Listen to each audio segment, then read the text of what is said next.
I find the investor, I find the deal, I find the team, and I just pull it to make something happen. And then the valuation got back at 600 grand. So I used all my savings. So again, it's just random punches in the face constantly with just so many problems. Easily, I sell certainty. 2 years would pass whether I'm doing this or not. But if I'm doing it, there's a chance something amazing could come out of it. What's happening, people? We're back with another video for you. Today, we're in Croydon with the GOAT of property investing. He turned this grade 2 listed coach house into a 2-bedroom family home. Come inside and we'll go meet him. So here we are with the GOAT of property investing. As you can see, he's an absolute GOAT, mate.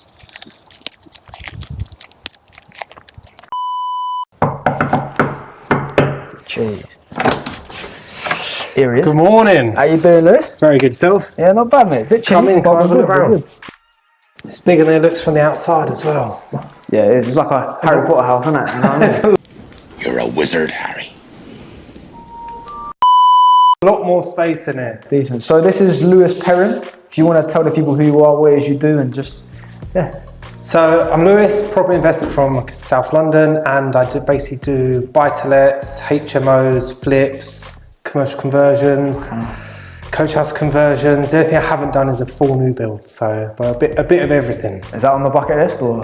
Oh yeah, that's next up for sure. Sick. Want to do all the strategies and find out which one's my favourite, and then just run with it. And progress to Sick, man. So what's the story behind this one then? Because I know for this one, there was a lot that went into it. Do you know what I mean? Like from what you were telling us earlier, it was two years in planning. So it's a hell of a lot that went into it. So this one's actually was a garage that my nan and granddad bought about nearly 30 years ago for 5 grand. They paid for this. Yeah.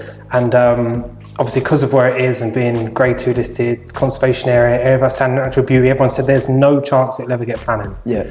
But obviously I was into property and people was obviously converting stuff, so I thought, well, what if I could do it? No one's tried. They said, well, you can try, but the chances are it's never going to happen. So obviously it's just on your own back and your own money. So fine, spent 2 years fighting, planning. The conservation officer was against it. Highways were against it. All the neighbours were against it. Everyone was against it. But I just knew that I just had this vision. I just felt like I could just pull this off. Yeah. So after 2 years of fighting, I eventually got planning, which was amazing. I was buzzing, but the guy who put planning forgot to put in listed building consent along with the planning. Okay. So I got planning, which I thought was done then, but actually I didn't have listed building consent, so I still couldn't even do it. Yeah. So I had to go back into planning again with listed building consent, giving everyone another opportunity to hammer me and get it rejected. But we got it approved, got it through.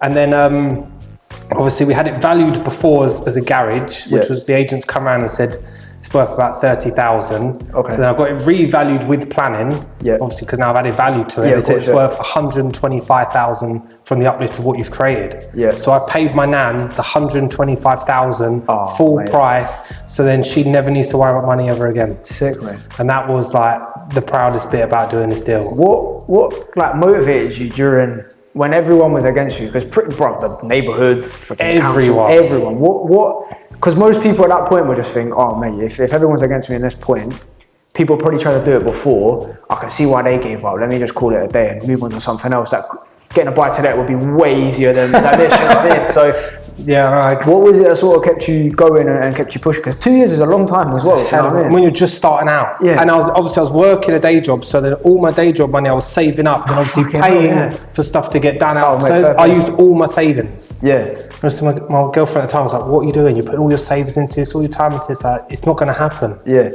And I was like, well, the thing that actually kept me going was I would rather like have a chance of it happening than no chance at all. Because that time would have passed anyway, right? Yeah. 2 years would pass whether I'm doing this or not. But if I'm doing it, there's a chance something amazing could come out of it. Yeah. So like knowing that there's a chance is what kept me in. So then once you paid your nan back, what happened after that? Well, obviously, before I paid her back, obviously I had to raise the money to do the deal. Because I paid her back from the refinance money. Okay, yeah. So it's almost like exchange with delay completion kind of thing, where it's like, right, well, I'll use the building, then once I refinance it, I'll pay her the 125. Yeah. And obviously I had to raise the 125,000 for the build because I had no money. Talk us through that then. Well, I couldn't get a bridge because obviously I had no experience. So why would a bridge lender lend me money? Right, I've got no experience, and converting a grade 2 listed building is harder than a new build to get bridging finance on. How did you get around that then with the investor? Because then surely, because if I was an investor and if you would come to me like, oh listen, I've got this project, it could work, it might not, but it could work. And I've never done nothing like this. This is like, How did you get around that? Because I know your whole thing's about raising funds, right? And you've done it in a very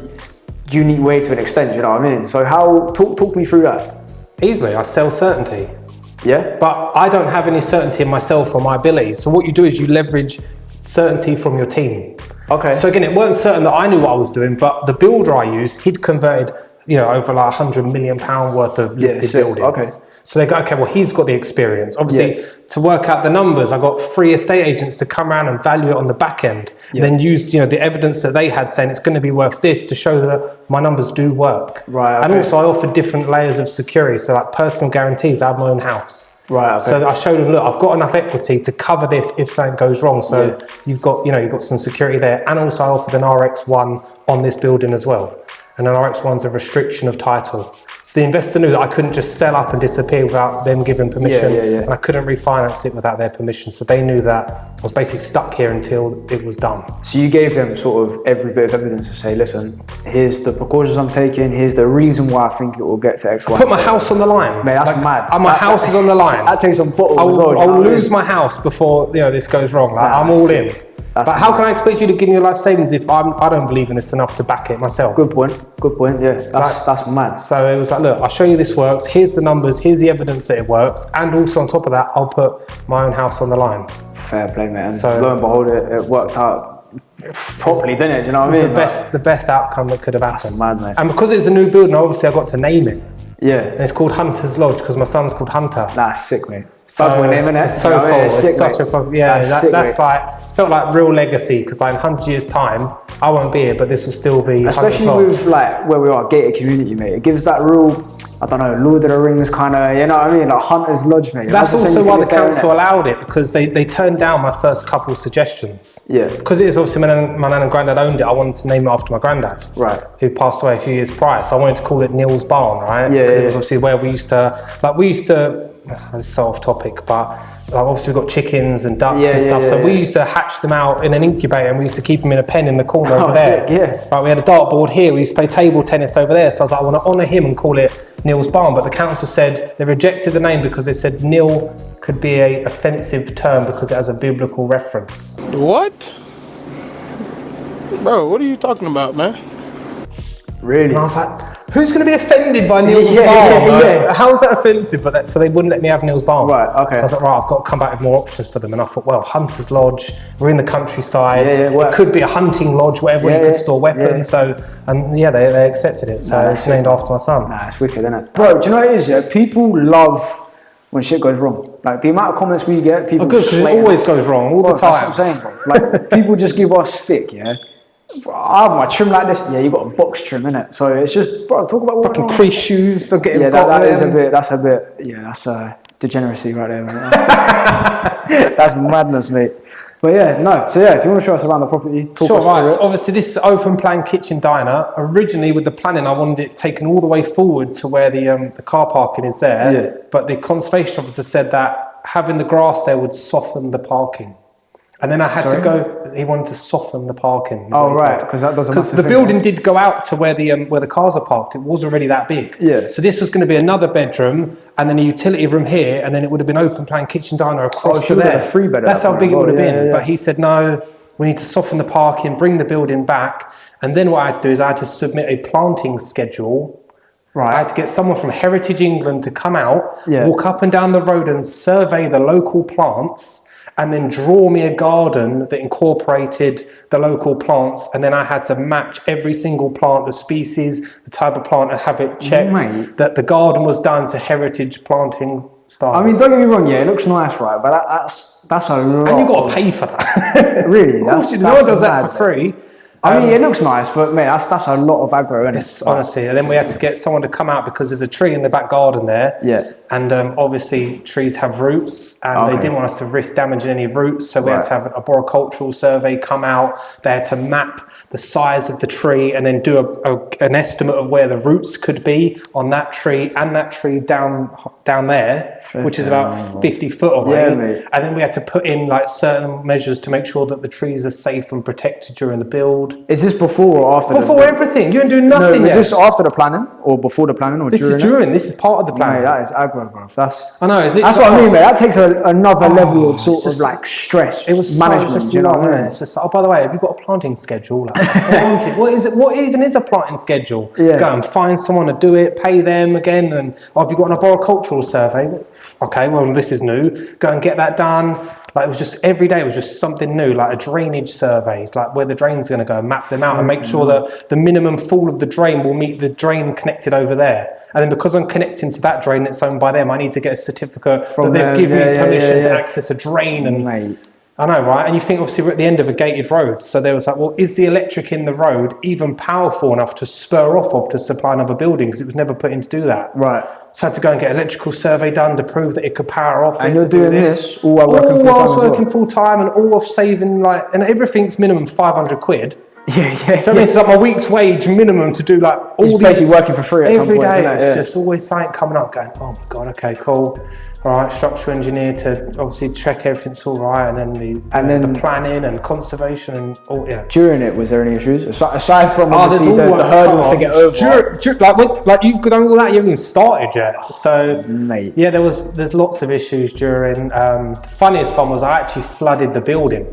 You yourself, yeah? Yeah. So what we done was the kitchen was put in, and we was ready to test whether obviously the plumbing that runs underneath meets the drain out there and that it works. So the builder's gone, I'll go outside, you turn the tap on full, and we'll make sure it's obviously all running. Yeah. So this was already in. I've turned the tap on full, but the plumber I never checked had not connected underneath the sink. So it's just running down through there. I've gone out. Me and him are standing there for about 5 minutes waiting for this water to come through.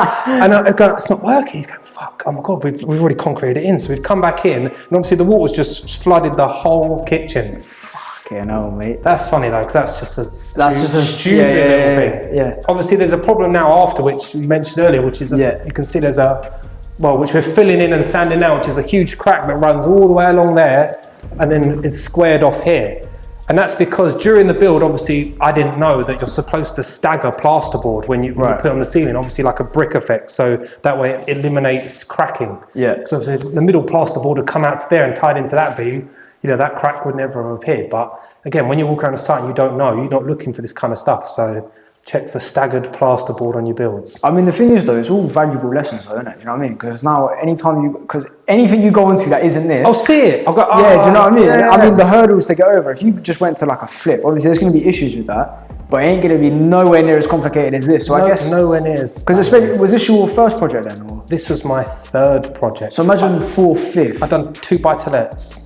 And then you just jump straight into this. That's madness, mate. That's fair play to you, mate. But that's why I had to raise all the money, because I didn't have the experience, did I, to be able to do it myself. But I mean, like you said, you backed it with evidence, which I guess is the key point, was that you leveraged off of other people's experience, isn't it? Yeah. Because I could never, because I've seen your content, obviously I've seen what you've done with the Fontaine, and I was thinking, how can just Joe Bloggs do it? Like, how could me and Cole just take money from someone, or get someone to lend us money, invest it, and them just be like, yeah, cool, do your thing. But you're leveraging off of other people.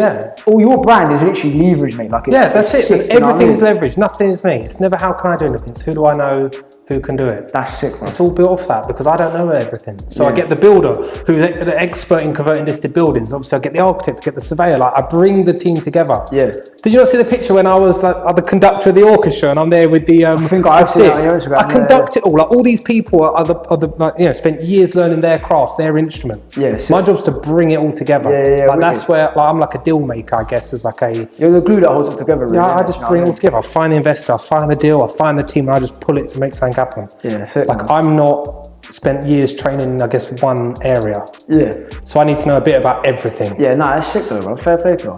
Fucking works. Yeah, 100%. That went straight across there and a beam that tied in there. Yeah. And when we was obviously digging out to put a new beam in, they realised that this brick stack was just built on top of mud.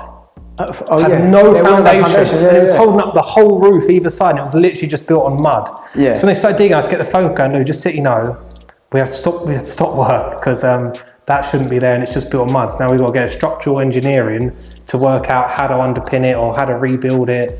So again, it's just random punches in the face constantly with just so many problems. But then, like, again, because that must have been the hardest thing, because in hindsight, you're looking back like, yeah, mate, this is 6-story, like we were saying about other things, this makes for a 6-story great experience and all that. But then it's like, again, what is it that sort of, because I know we touched on the motivation before, but like, just to get the planning on it, it was a hurdle. You know, you're having to get people to come out and tell you what flowers you've got to have in it and what trees you've got to have in it, right? That's blow after blow, yeah? Yeah. Pretty much fighting Mike Tyson, yeah? Like, during it, like, do you remember what was the specific thing, or what were the things that were sort of keeping you like, yo, I've got to make sure I get this done, because do you get what I'm saying? Yeah, I knew every day I was getting punched in the face. Yeah. So I knew that. Right. So knowing there's going to be problems, like that mindset of, I know there's going to be problems every day, I just need to go, right, how do I solve that? Yeah. So when the problem come up, it wasn't, oh no, I'm a victim, or it was just, okay, how do I solve that? Boom. Okay, well, you know, we need a structural engineer. Cool, I'll call one now and we'll get it done. Boom. Yeah. Oh, we need to get that. Okay, I'll do that now. Right, okay. We need a planting schedule. Boom, I'll just look online, find this guy, call them, done. Like, everything was just, how do I get this done as quickly as I can? Taking action period. There was no doubt it was going to be problematic. So like, when they showed up, I was not surprised. I think it's when people think they're not going to have problems, because they see people post online winning all the time. Yeah. They don't see the shit that's going on in the background. Yeah. So you kind of like, not, you know, like a bit disillusional. I think you're not having problems. Everyone's got them constantly. That's the thing I struggle with the most, like, I'm just being real, is, mate, you just see people on social just making bread, winning, I've done 100 grand, I've done $1 million quid, yeah? Do they not get problems? And when I'm doing it, I'm thinking, bro, I've just got rejected like all day. Like everyone's just told me all to day. Piss off, do you know what I mean? Punched in the face It's all day. It's mad, mate. I guess it's just, a lot of it's in here, do you know what I mean? I think, because especially with what you're saying, bro, like, you just gritted through it. You just know you're getting punched. You just know you're getting punched in the face. Like, well, you train, right? And you've been fine. You know you're going to get punched in the face in the gym. Do you still show up? Yeah, of course. You just fucking go get punched in the face. Like, you just know. It comes with it, innit? Yeah, you just expect, like, there's going to be problems. I'm going to get punched in the face. Cool. Well, next time I'll make sure that I slip that and I'll learn how to be better next time. That's just what it was. Yeah, you can't go in the shower and not expect to get wet, do you know what I mean? That's the best saying I've heard for that. Because I've seen loads of people come in, their first deal, so many problems will happen. They'll go, oh, this means that property's not for me. Right. Whereas actually this means that I've had all the problems now, so now I know everything that could get me next time, so now I'm so much better. Yeah. Like, it's the same situation, but it's the meaning you associate. So I just knew that this means I'm going to learn very quickly. It means I'm going to practice overcoming these big challenges, and I'm going to do as much as I can. So it was never like a negative. Right. It was just, everything was like, good, I'm learning, I'm progressing. The problems you want to have, right? Like you said, 100%. Like when you love that problem, go, well, look, I'm converting this lovely building, it's going to be worth this. Of course, it's going to be problems. I'm just thinking, like, just again, looking and speaking to you, like, for it to happen on your third project, at the time, I can only imagine that must have been just stress, bro. It was. But like, project 30, you think, mate, I fucking dealt with this already. Who gives a shit? This is nothing compared to what that was back in the beginning, because over time, I mean, I know it just through deal sourcing and stuff, like, you overcome objections, right? You deal with things, innit? So I can imagine when you went onto project 30, and you come up with maybe the same problem, you've gone, dealt with that, know how to do it, know who to call and all that, do you know what I mean? So it's all leveraged off of experience, isn't it? Creates a great base of comparison. It's like anytime we're getting planned, it's like, well, it's not as bad compared to listed building, coach house, conservation area of standing natural beauty, all the neighbours against me. Like, compared to that, this is nothing. Yeah. But yeah, for the third project, like, I was not obviously as aware as I am now. I wasn't as, like, I had the emotional intelligence. I wasn't, like, obviously didn't have any money at the time, so also there was that aspect. So it weren't easy. But I knew that to get something no one has, I got to do something that's not going to be easy. Nah, sick, man. So I pulled it off, and it was ridiculous when we got that. Yeah, because the agents were saying it's worth about 450 done up. Yeah. So I was always based on numbers of 450, but I just had this feeling that the agents were wrong. Right. And this is what I was saying about, you get that gut feeling. Yeah. So when I put in for the refinance, I put in for 650. Okay. So I told them I went high. I was like, listen, what I done was I made the value and meet me in the car park up there. And it was a boiling hot, beautiful summer's day. And I thought, right, I'm going to fucking sell the shit out of this. Yeah. He's going to have no comparables like this. There's nothing around here that's like this. So him to come out of an estimate, I can really influence his opinion. Yeah. So I was walking around, let's get it estate. We've got tennis courts here. You've got all these buildings that have been converted. There was an old school. Walked through the grounds, took him in. I was just selling so aggressively. Yeah. And then the valuation got back at 600 grand. That's mental, It's mate. mental. When I remember my heart dropped when I see that number. I was like, shit. Because you've refinanced it, you're renting this out now, pulled all the money out plus 140 grand on top. And what's it renting for? 1,950 a month. That's mad, mate. That's ridiculous. For the stress, I think it was worth it. Do you know what I mean? Easily, I'll do this again now. Give me 5 more. Like, let's do it. I'm looking for more now. I've sent out loads of direct vendor letters for some coach houses, and I also can send this as a picture to the people I'm trying to buy from, saying, look, I've done this before, we've got experience in this. So do you know what I mean? Everything you do is everything's leverage. It's all leverage. It's all leverage. That's all it is. So that's wicked. It was amazing. I learned so much. And the main thing was the flipping resilience it takes to get stuff mate, done. I can tell, bro. Yeah. Because it is just punch in the face. But at the start, when you've got no money and it's your week's savings, just to go, you've got to do a planting schedule. Like, I've worked 5 days for this, having to give it to the planting schedule guy to go and walk up the road to look at flowers. I was like, thinking, this geezer best not mess this up. Please, I hope I get this, because I've put so much into this. I've risked, all my savings. Yeah. So then when I did get it, you can imagine I was so over the moon. And then getting to send my nan the money and say, look, you never need to worry again. I bet that was beautiful. I cried my eyes out. Is it? Yeah. Called up, because obviously when my granddad died, I was like, look, I'll look after her. I'll take care of her. You ain't got to worry. So being able to send her that amount of money, call up, like, look, I'm just thinking 125 grand. You don't need to worry anymore. I remember I got on the phone, I was like, felt like I'd honoured that promise, I'd done it. It was like, it was insane. I remember just that's sick, mate. It's such a beautiful moment. Yeah, that's it. Property's great, but obviously then being able to use that to help the people. It's a tool, isn't it? Fantastic tool. It's a tool, bro. Yeah. So it's a vehicle to get to what you want. Yeah, sick, mate. So being able to send her that kind of money was fucking awesome. The thing is, like when we first got started, we thought the way to do it in property was you start in rent to rent, you need about between 7 and 10 grand. You take on a load of them, you save the money up. You put a deposit down on the buy to let, you get buy to let, or you just keep saving, you get flipped, risk all your own money. But now what we're seeing is what we were talking about earlier, is everyone's raising funds. And that's your thing. So what was the process like of trying to work with investors? Because like you said, this was your first time ever using investor funds, yeah? So what went into that? What was the situation with that? Leveraging relationships. Okay. Right. So obviously, while I've been doing property, telling everyone what I do, really connecting with people. A lot of people trusted me, so it was just I was getting like lots of small amounts of money off lots of people. Okay. Because they saw the vision, they saw the dream, they saw what I was doing, the effort I put into it, so they bought into that. So again, through like telling the story of, because I was updating people obviously on the progress of this, so people got to see what was happening over like a long period of time. Yeah. And just like the relentlessness of it. Yeah. So I think they've really bought into that. Plus I only needed, I needed 125 grand, so there wasn't a lot to raise. Right. So I'll get like 20k here, 15 here, 30 there. Actually, there were a lot of smaller people, not just one big investor. No, it wasn't one, it was loads of little amounts of money. Do you not feel that was more stress? Because like, you got to deal with one geezer or one lady, and you're like, right, cool, let's go for coffee, let's talk about raising the funds, this is what it's going towards. But then if you've got to do that with 10 people, say, was that, do you think, because obviously you've dealt with single investors now, what do you think is more difficult? Dealing with a single one or the multiple, or? It was beggars can't be choosers at that stage. Fair, like, I didn't have, if someone come with the full amount, done. Actually, someone did come with the full amount. Okay, so why did you not go with that person? Because he brought a bag of cash.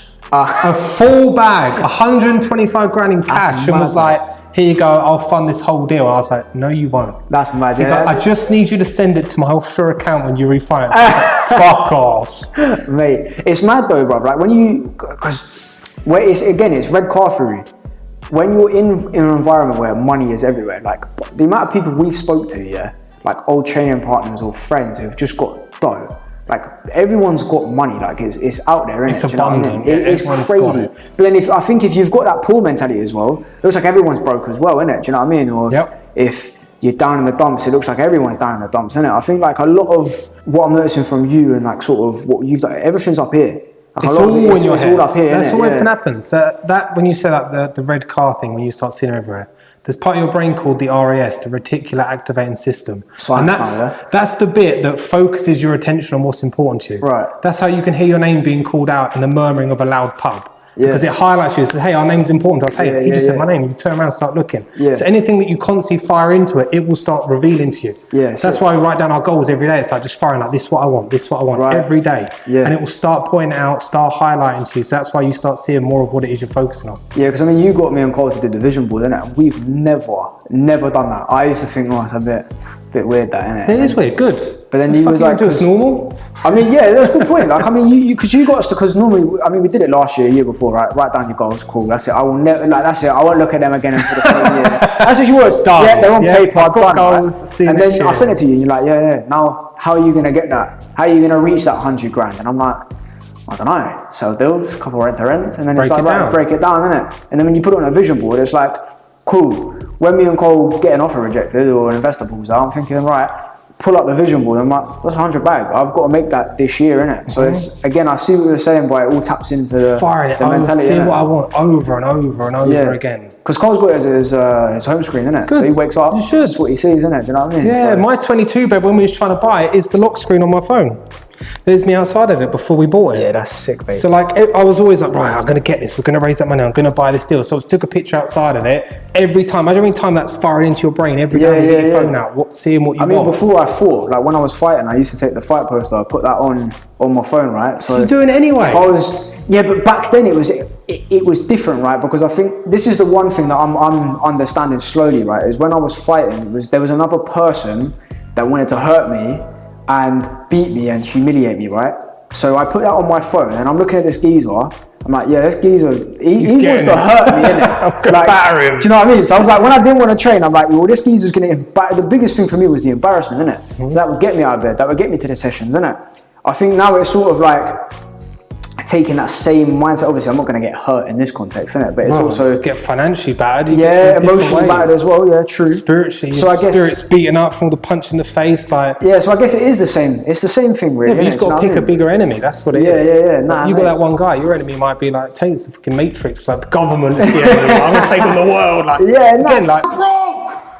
You're fucking poor! It just depends on what you're trying to do. Your opponent's as big as you want it to be, isn't it? Yeah, you get to pick that and go, right, that's what I'm going to go towards, that's what I'm going to beat today. So the investors then, talk to me about that, because you said like a lot of little investors. Yeah, loads of little. I mean, one would have been better, but again, there's always an equal opposite positive and negative. So if you've got, like, when we needed the million to do the big one, if we have one investor at $1 million and he needs that money back, we're in big trouble. Right. If we've got 10 at 100k and someone needs 100k back, that's 1/10. Right. That's so much easier to replace. Yeah. So some people prefer smaller investment because they're easily replaceable, so there's less risk in terms of like having to sort them out their money. But some people might say, oh, I only want to deal with one person, so it's done. Right. Okay. Otherwise, I've got to manage 10 people and 10 expectations.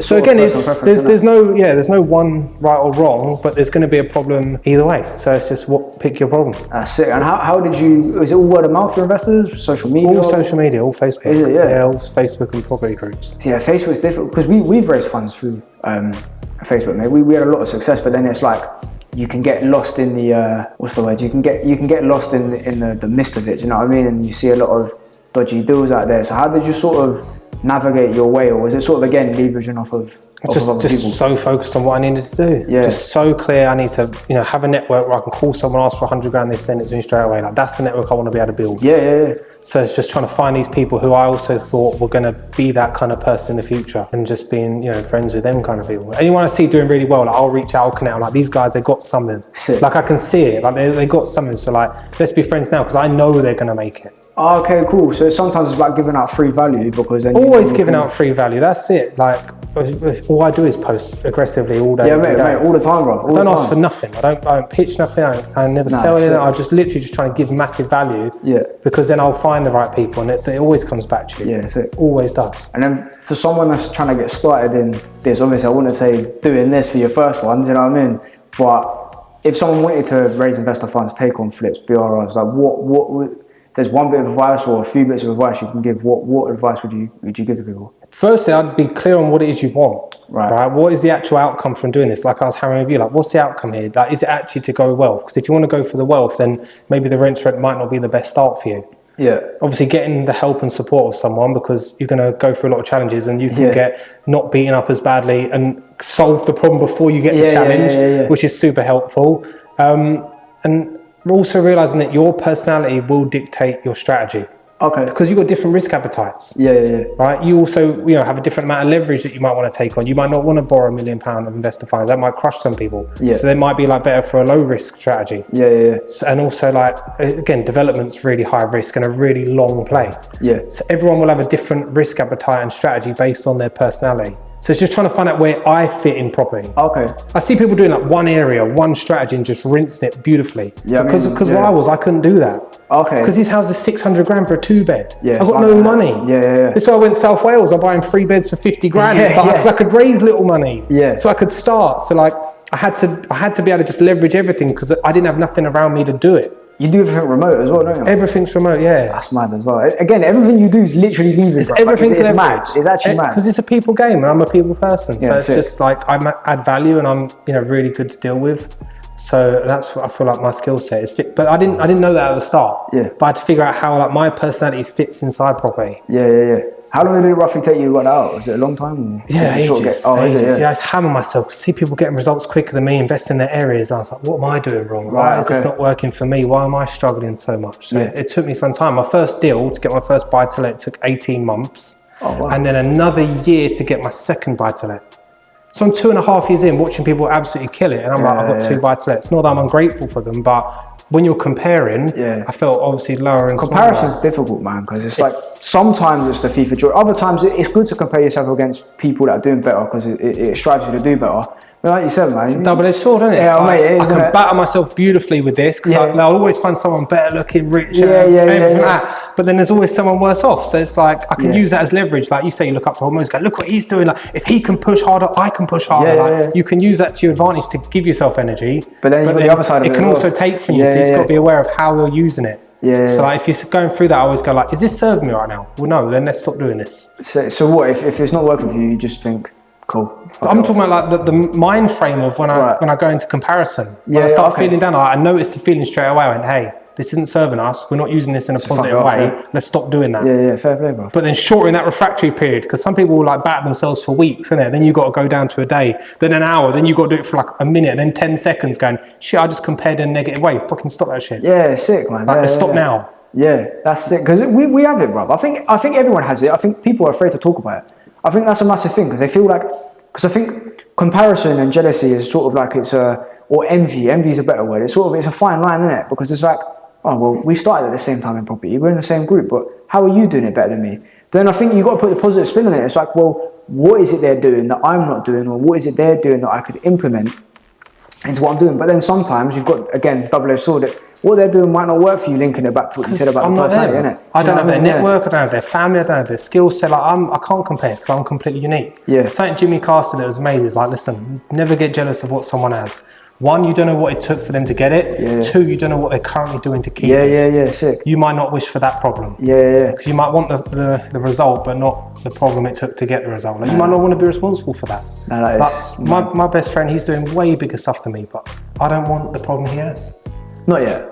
I don't want that. No, like my goal was never property. My goal was to use property as a vehicle so I can be time free to be with my kids, go fishing and just actually enjoy some fucking life. Yeah. It was never, I don't want to be a billionaire. Like that's not my goal.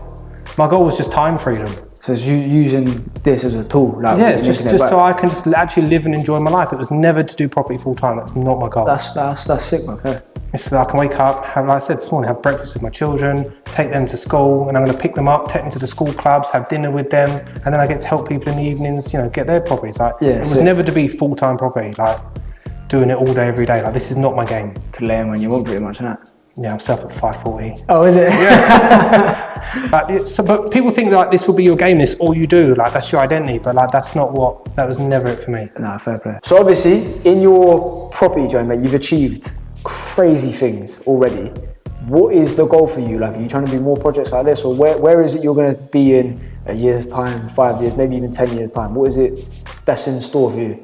So for me, obviously I want to use property as a vehicle for the time freedom, which I've done now. So now I want to kind of take it to the next level, and I want to be converting sort of like the old school barns like this, coach houses, anything that's like old, I want to preserve it, because I just think there's something beautiful about restoring old things, because they're not making that stuff no more. Yeah. So I'm very passionate about that, and then I want to get into buying woodland.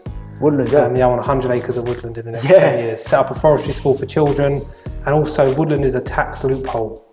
Okay. Because I started looking into it, and there's no woodland for sale, and I was like, why is no one selling woodland? Like, what are they doing with it? And it's woodland is inheritance tax free. Yeah, okay. So say you had £1 million that you was going to pass down, instead of getting hit with inheritance tax, you buy £1 million of woodland, pass that to your children, they sell the woodland, and you don't pay no inheritance tax. I mean, with the way things are going now as well, with inheritance tax and stuff, that's all the taxes, but obviously I just want to keep it forever. But again, it's just having a place for nature. I want to get beehives there. I want to get, you know what I mean, just somewhere where children can really connect with nature again. I feel like everyone's on their tablets, so disconnected. Yeah. So I want to have a place where I can bring them back to the real world, basically. So I saw there was a podcast. There was the CEO podcast, and there was a guy called Raul that was on there. And they were talking about crypto and stuff, and they were saying the 2 things to sell now is either AI or the complete opposite, which is reconnecting. Interesting. Well, I'm the opposite. Do you know what I mean? Yeah, it's I'm the complete opposite. I want to go Amish style. Like, I've got my veg patch, I've got my chickens, I've got my goats. I want to go back back to like being a real human, real nature, not into the robot side of things. I think there's a time and a place for the AI, but I think after going with you and seeing the chickens, seeing the goats, mate, I think I understand now. There's a part of you there, like, this is fun, mate. I like this. It's beautiful. So naturally drawn to it. Mate. And children will be, but obviously when like we had lockdown, it highlighted to me that people stuck in flats, they don't have that ability to go and connect with nature. So I was like, what if I could create a space where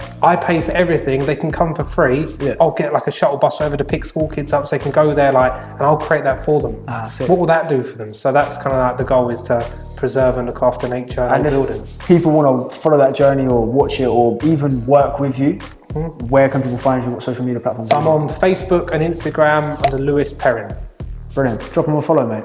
As you can see, we met the GOAT of property investing. So if you love this video, drop it a like. Comment what you want to see next. We're getting extremely active with the YouTube content we're bringing out. So make sure you subscribe, you share it with your nan and your entire community. Bosh.